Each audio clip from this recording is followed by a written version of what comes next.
Rồi rồi. Đây. Kìa, tí nữa cốt ra tăng phì nhé.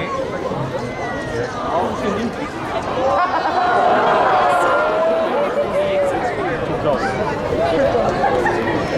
Ngoài cái này là mẹ lúc.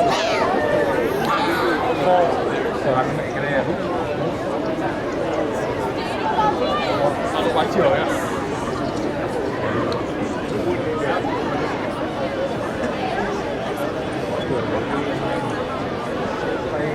Góc thường ấy. Tôi học nhiều. Nhưng mà chỉ là si bậy nu được.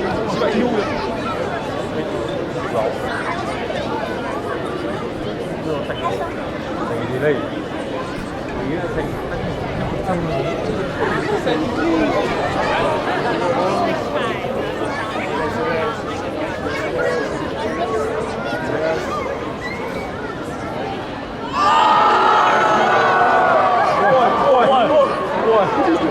quay nó vào ấy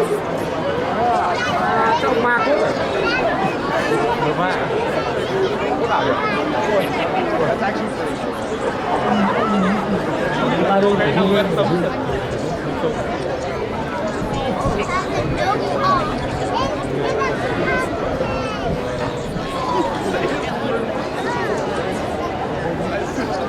cài 170 m.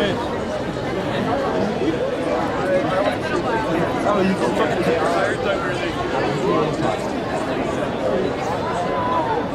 dưới đây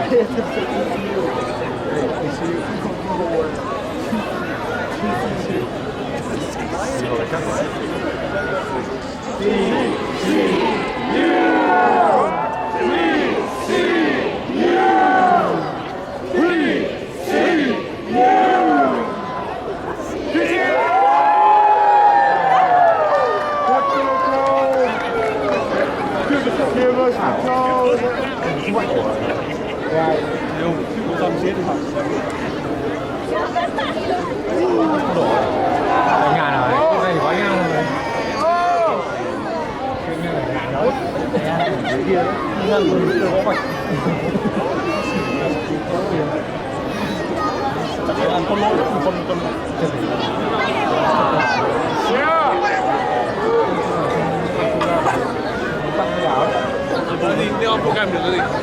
Biết. Tao đố đấy. Có áo không? Đi tiếp thì cũng ngủ.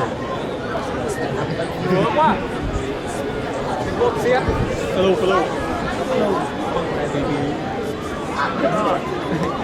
Giờ quảng bá event quảng bá event bảo như thuê event.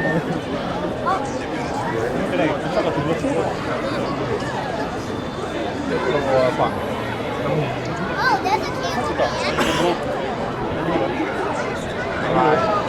phải chúc em ba anh nhỉ?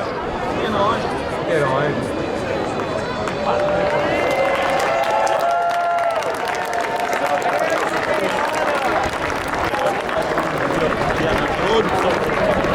Come here, bro. Oh yeah.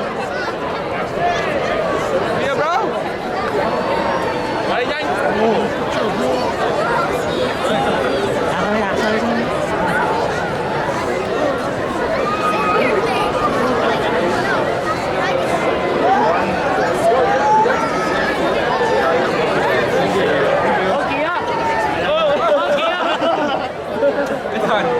Đi ăn thôi anh em ơi. Đi ăn thôi. Đi ăn thôi. Đấy lắm. Chết rồi.